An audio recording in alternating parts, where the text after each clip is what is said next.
Anda bisa mendapatkan kebahagiaan dalam aktivitas apapun sekalipun sederhana. Tapi ketika kebahagiaan itu tidak diiringi dengan ridha Allah, rasanya itu akan selalu sementara. Kita butuh momen-momen baru untuk mendatangkan kebahagiaan itu. Tapi titik poin ketika Allah ridha dengan apa yang kita kerjakan, apa yang kita lakukan, maka Allah akan tanamkan satu cawan yang luas kandungannya, yang bisa menerima setiap keadaan dengan hal yang paling menyenangkan. Apapun yang kita lihat selalu nyaman. Yang kita dapati, kita ridha dengan apa yang Allah berikan.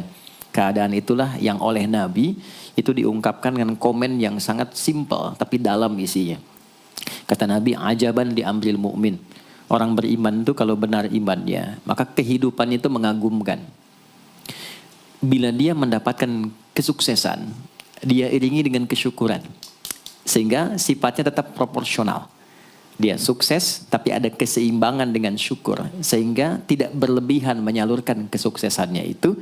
Dan dengan sifat berlebihan itu hanya memberikan beban pada dirinya. Saya pernah sampaikan kan, di kesuksesan itu identik dengan gaya hidup. Rumus gaya di fisika itu kan selalu F1 banding lurus dengan F2. Apa yang didapat itu yang keluar. Tapi orang tidak boleh lupa bahwa F itu selalu berbanding lurus dengan P. Gaya berbanding lurus dengan tekanan, hukum Pascalnya. Semakin banyak gaya, semakin tertekan hidupnya. Itu bandingan nilai kehidupannya. Nah, jadi gaya itu diperkenankan. Karena itu bagian dari energi. W sama dengan F dikalikan S. Hukum energi kan begitu. Jadi hidup nggak mungkin kalau nggak ada energi. Tapi energi yang terbaik itu akan dihasilkan membawa kesuksesan kebahagiaan ketika ridha Allah tertanam. Saat dia sukses, dia bersyukur sehingga proporsional. Saat dia merasakan duka pun dia nyaman karena punya sabar. Nah, sabar itu mahal. Di Jepang ada banjir, itu bisa minta maafnya luar biasa, tak tahan dia bunuh diri. Di kita banjir bisa berenang. Itu gambaran. Cuma kalau nggak seimbang repot juga. Nah, membangun keseimbangan itu butuh konektivitas yang kuat dengan Allah. Konektivitas itulah yang dalam bahasa agama disebut dengan sholat namanya. Ya. Di pertemuan lalu kita sudah mencakup beberapa bagian dari sholat itu. Tapi saya ingin tekankan sedikit untuk menguatkan. Sholat berasal dari kata wasala atau silatun. Dasarnya kata wasala yang berarti terkoneksi dengan kuat. Terhubung dengan erat. Kita pernah dengar istilah silaturahmi kan? Ya kan? Kalau kita kumpul, bahasa kerennya saya mau silaturahmi kan? Tapi goalnya tercapai nggak? Ya, silaturahmi itu kan dari kata silah. Terhubung dengan erat, rasa sayang dan perhatian. Sehingga parameternya itu bukan saat datang. Kalau datang kita nyapa wajar karena orangnya ada. Tapi kalau berpisah kita masih ingat, masih peduli, masih mendoakan, masih ngontak, itulah silah namanya. Di setiap keadaan kita masih terkoneksi. Keadaan kita yang terhubung dengan Allah. Sehingga di setiap tempat kita diperhatikan. Di pekerjaan kita dibimbing. Di rumah tangga kita diiringi. Sehingga semua berjalan mudah dan membahagiakan. Yang melatih kita untuk terkoneksi sehingga nggak putus dengan Allah, itulah yang disebut dengan sholat. Sehingga goal dari sholat itu adalah membangun konektivitas kita dengan Allah yang kuat. Itu yang dimaksud di Quran surah keempat An-Nisa di ayat 103. فَإِذَا قَضَيْتُمُ الصَّلَاةَ maka jika anda telah tuntas mengerjakan sholat, فَاذْكُرُوا اللَّهَ. Ukuran keberhasilan sholat anda itu ketika anda merasakan konektivitas dengan Allah mulai nyambung. Qiyaman, jalannya ingat Allah. Sehingga kalau orang jalan, bekerja di apapun, saat dia ingat Allah, dia bisa memfungsikan tubuhnya sehingga tidak mengerjakan apa yang Allah tidak sukai. Gak akan mungkin anda melihat sesuatu yang tidak Allah senangi dalam keadaan yang sama anda ingat Allah. Gak akan mungkin melangkah pada tempat yang salah saat ingat Allah. Dan itu tidak mudah, karena banyak orang keluar masjid pun setelah selesai sholat, masih tertukar sendal. Padahal kalau dia ingat Allah, nggak mungkin itu terjadi. Itu pelajaran dasarnya. Wa qu'udan wa ala junubikum. Baik itu duduk, bahkan sampai berbaring. Ada koneksi. Nah jadi, singkatnya, sholat itu semua gerakannya, semua bacaannya, Dari mulai kita bertakbir sampai kita salam, bacaan yang mengiringi, itu bukan sekedar gerakan hampa makna, formalitas kita bergerak dan berakhir, bukan sekedar membaca bacaan yang tidak ada isinya, tapi semua bimbingan bagaimana kita diajarkan langsung oleh Rasulullah bisa mengoneksikan lewat gerakan dan bacaan itu tersambung kepada Allah, sehingga feedbacknya semua apa yang kita bacakan dijawab oleh Allah. Semua gerakan yang kita lakukan ini hakikatnya bimbingan tentang inti kehidupan kita. Jadi di sholat itu ada bacaan, ada gerakan, ada hikmah, ada maknanya semua. Jadi bukan kita takbir begini hampa saja. Tidak. Kenapa mesti begini? Kenapa tangan yang kanan menutup yang kiri? Kenapa bacaannya setelah itu ada iftitah, ada al-fatihah? Itu ada maknanya. Dan dahsyatnya semua profesi-profesi sahabat dan generasi setelahnya yang belajar dengan benar tentang sholat ini, itu semua merubah hidupnya jadi lebih sukses dari apapun yang mereka pilih dalam menjalani hidup. Dan yang paling hebat, itu yang menjadikan Nabi mendapat perintah pertama bukan zakat, bukan haji, bukan umrah, bukan puasa, tapi sholat. Dan perintahnya khusus, spesial, disampaikan dalam peristiwa Isra Mi'raj untuk memberikan pesan begitu tingginya nilai sholat ini untuk kehidupan manusia. Mohon izin maaf bagi teman-teman yang baru bergabung, supaya tidak banyak mengulang, teman-teman bisa cek kembali di pelajaran sebelumnya. Kita kemarin telah selesai di pembahasan iftitah dengan tangan kanan meletakkan di punggung yang kiri, lalu kemudian diletakkan di atas dada seperti ini. Kesimpulannya adalah, saya cepat saja, dari mulai kita bertakbir, kalau ingin terkoneksi dengan Allah, maka fokuskan diri kita untuk tersambung. Buang urusan dunia semua ke belakang. Jangan bawa dalam sholat. Kalau ingin kita tersambung dengan Allah, tepikan yang lain, hadapkan diri kita, pasrahkan. Hanya Allah yang tinggi, yang agung, yang istimewa. Kalimat agung, tinggi, istimewa, itu disebut dengan akbar. Maka kita ucapkan Allahu Akbar. Kita buang semua urusan dunia ke belakang, pasrahkan diri kita, hadirkan sekarang hanya Allah yang agung saja. Itu poinnya. Kenapa problemnya tidak sedikit orang sholat itu sulit menemukan kekhusyuan? Karena dia bertakbir masih membawa dunia.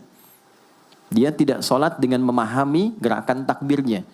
Dia jadikan sebagai formalitas. Apakah benar? Secara fikih benar.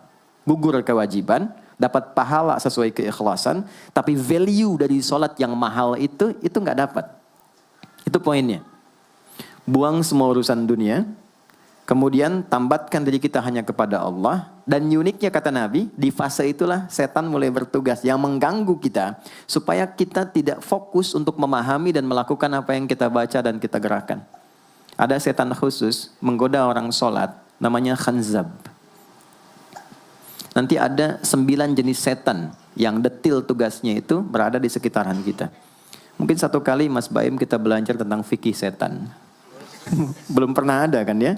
Anda kalau kesini cuma tahu jalan yang lurus, nggak tahu macetnya, nggak tahu lubangnya, sulit menghindarinya. Kebanyakan orang belajar tentang malaikat, tapi nggak belajar setannya. Sehingga nggak tahu setan apa yang sedang memprovokasi dirinya. Di Quran, malaikat disebutkan 88 kali, setan disebutkan 88 kali. Kalau kita cuma dengar motivasinya, nggak tahu provokasinya, kita nggak tahu bagaimana cara menghindari yang ini. Itu poinnya. Khanzab itu, dia menggoda orang sholat, dimulai dari takbir. Jadi kalau belum takbir, Anda bisa merasa fokus apa saja. Nggak percaya silakan. Sebelum takbir tuh bisa siap fokus. Tapi begitu Anda mulai bertakbir, di hadis riwayat Abu Daud, Allahu Akbar, fayaqulu syaitanu.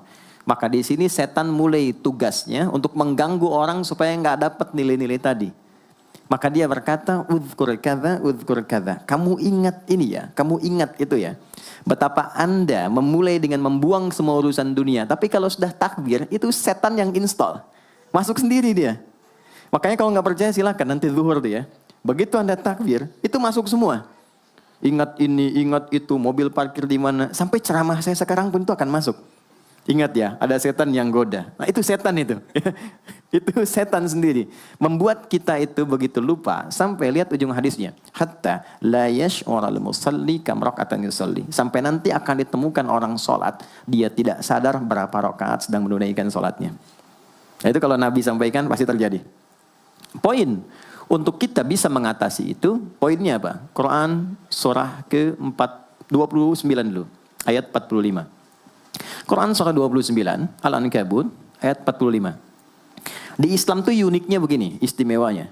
Nggak ada satupun ibadah yang hasil kreasi manusia. Semua terukur.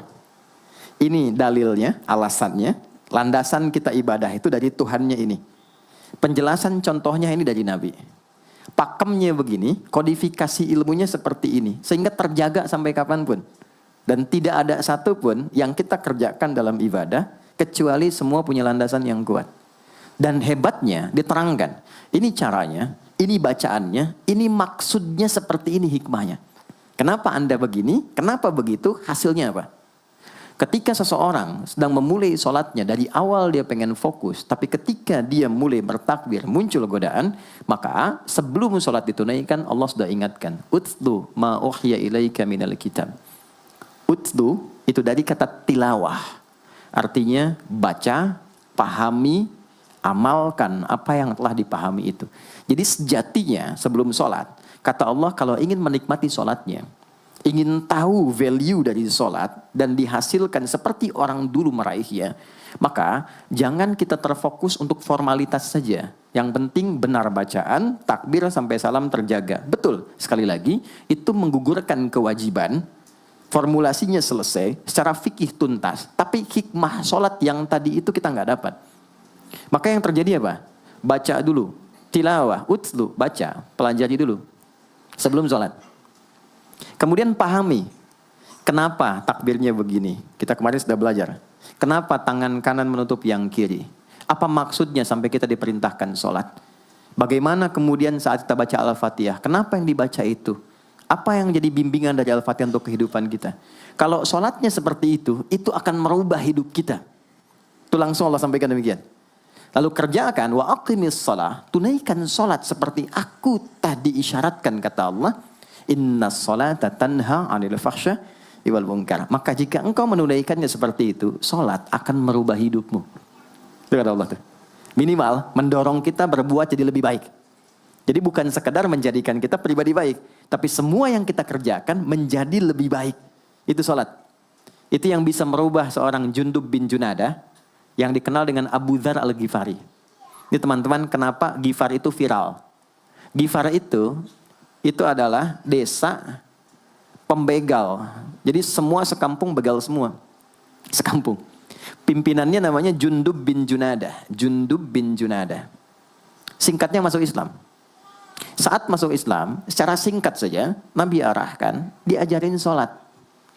Betapa sholat merubah hidup beliau, jadi lebih baik.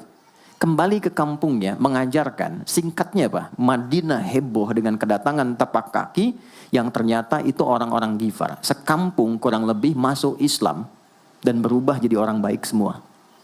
Merubah hidup mereka. Jundub orang sukses, setelah itu jadi ustadz. Ini mungkin yang menginspirasi judul preman jadi ustadz. Ini tadinya pembegal semua. Sekampung sukses, jadi orang baik, aktivitasnya berubah, lebih berkualitas. Untuk memberikan inspirasi ke generasi masa depan, bahwa kami dulu pernah begini, dengan sholat kami berubah, kesuksesan kami raih, maka diviralkanlah nama daerahnya. Tambahkan al di depannya, ujungnya tutup dengan i. Maka dilekatkan nama bekennya, kunyah namanya Abu Dzar. Abu Dzar Al-Ghifari. Al-Ghifari itu untuk memberikan kesan begini. Saya ini dari Ghifar. Itu kampung jelek, desa tempat pembegal, tapi Islam merubah. Saya menjadi lebih baik. Sholat mengarahkan saya punya kualitas hidup yang lebih baik. Itu poinnya. Sejak peristiwa itu, orang-orang Islam dari manapun yang bukan Arab, itu selalu melekatkan nama daerahnya untuk mengenalkan. Islam pun sudah sampai ke tempat saya. Buktinya saya menjadi baik.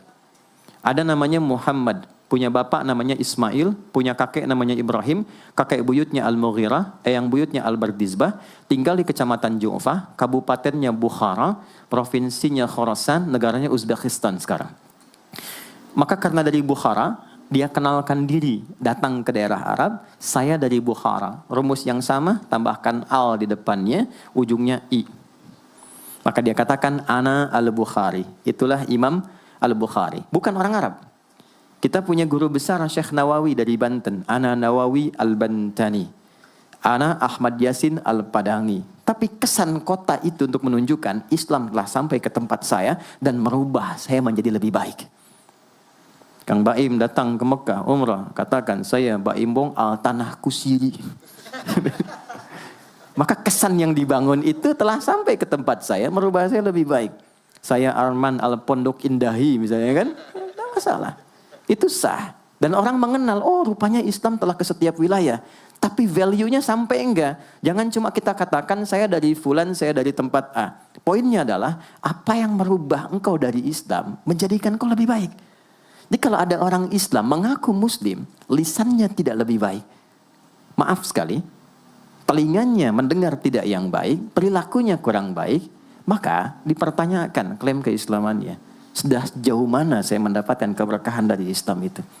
Itu yang menjadikan kenapa sholat paling pokok dipaksa kita wajib. Bukan karena sujud rukuknya. Anda tidak sujud pun tidak akan menurunkan status Allah sebagai Tuhan. Tetap Tuhan. Tapi ternyata ada value besar yang dengan kasih Allah diminta kita sholat supaya kita minimal jadi orang baik. Dan sukses dalam hidup.